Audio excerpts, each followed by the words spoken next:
Es un poco el problema de la relación entre la investigación histórica sobre Jesús y la fe en Jesucristo. Entonces, yo creo que hay algo que es la fe en Jesucristo, que sería el criterio más importante para delimitar la amplitud del pluralismo cristiano. Pero la fe en Jesucristo no es simplemente el conocimiento histórico del Jesús terrestre, por ejemplo.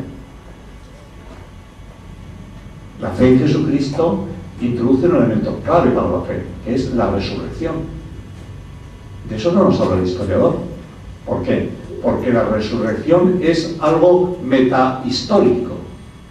Y sin embargo, para el creyente, desde el punto de vista de la creencia, es un elemento sustancial. Y yo creo que dentro del pluralismo de lo legítimamente cristiano, la fe en la resurrección es un elemento clave, en mi opinión. O puede haber gente que piense de forma muy distinta. Sí, una pregunta de indicación para la investigación. ¿Qué papel pudo haber cumplido la posición de los grupos que seguían en torno a Jesús ante las guerras judías? ¿Es posible sostener que alguna posición respecto de las guerras judías contra Roma, sobre todo la segunda y la tercera, hayan desempeñado algún papel en la crisis de la separación?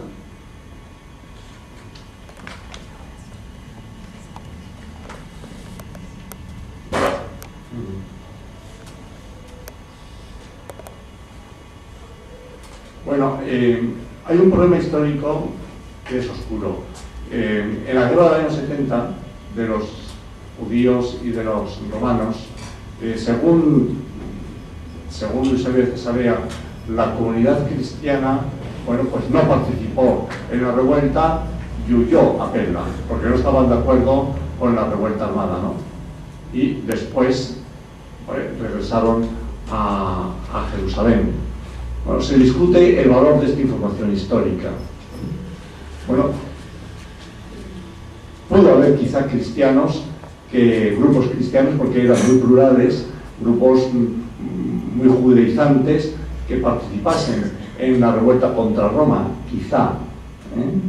Pero ciertamente yo creo que la mayoría no lo hizo, y sobre todo pues el cristianismo gentil, que ya para aquel momento era importante, pues con toda probabilidad vio con enorme desconfianza y disgusto la guerra de los judíos. No estaban de acuerdo con el alzamiento de los judíos contra Roma, ¿no?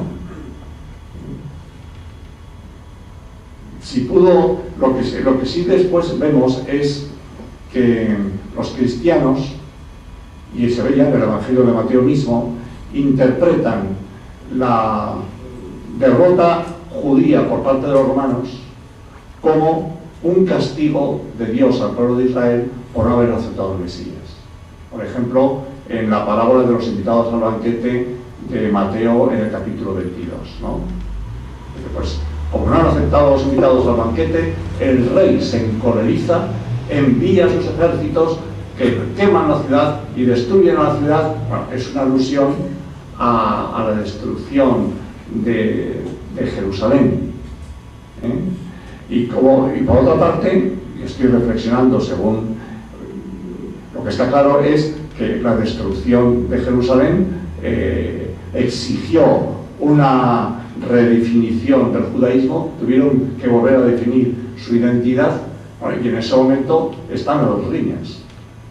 Está la línea desaparecida, la línea saducea y todo el sistema cultural. Bueno, pues los fariseos hacen una oferta. Bueno, el judaísmo tiene que caracterizarse por la ley, el cumplimiento de la ley y las reuniones sinagogales. Y los cristianos hacen otra oferta.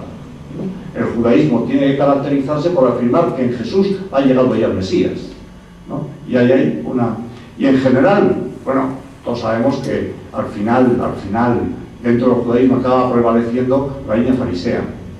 Pero a partir de ese momento también, dentro del judaísmo, hay una gran desconfianza contra los movimientos mesiánicos, porque consideran que los movimientos mesiánicos le han llevado al judaísmo a la catástrofe. Segundo, sobre todo en la guerra del año 135, porque en el año 135 hubo un segundo levantamiento contra Roma, pues todos realmente se dejaron arrastrar por Bar Kokhba, que era un líder militar que se consideraba el Mesías, y el Rabí Akiva, que tenía un gran prestigio, le legitimó como Mesías.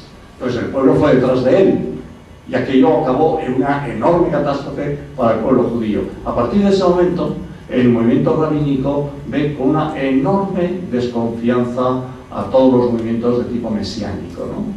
Porque dice, bueno, es que nos ha llevado a la catástrofe. Pero no sabría decir más.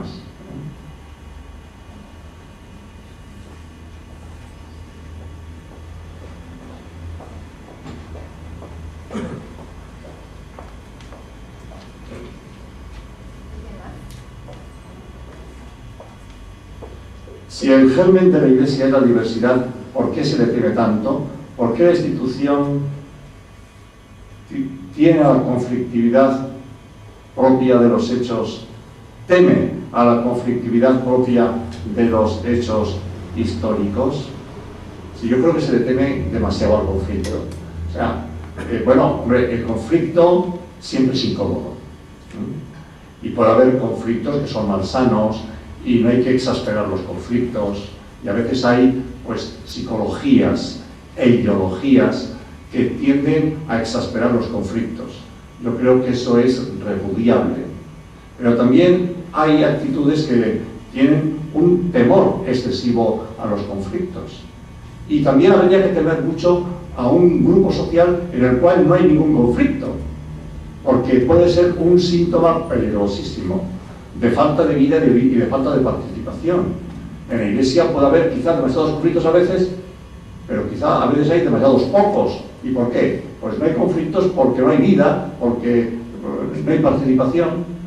Entonces el conflicto pues tiene también una función social positiva, es lo que, sabiéndolo arbitrar y negociar y dilucidar, pues sirve para avanzar, para progresar, para abrir nuevos caminos.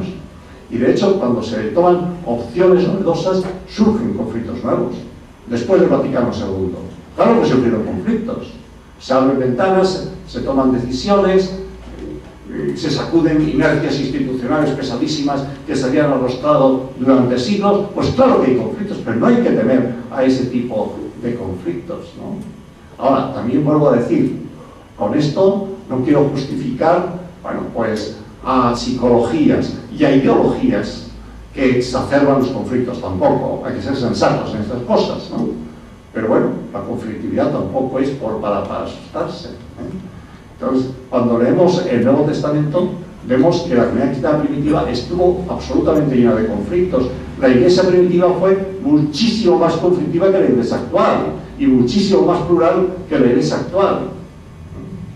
Lo que pasa es que, claro, el que tiene el poder y controla todos los resortes no quiere conflicto de ningún tipo, que le dejen tranquilo, que él mande, que él gobierne, Entonces hay que decirle, bueno, usted tiene que tener la flexibilidad y la amplitud para que pueda manifestarse la vida del cuerpo social y no tema tanto a los conflictos, porque los conflictos son necesarios para poder avanzar, y los conflictos naturalmente hay que saberlos arbitrar. Incluso eso pasa en cualquier tipo de sociedad.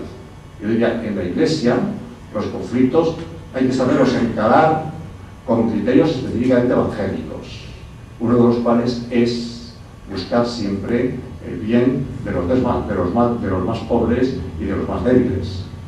Ese criterio, que quizá en el conjunto de la sociedad no ocupa un puesto muy preferente, sin embargo en la Iglesia debe ser un criterio que lo tengamos siempre como central, ¿no?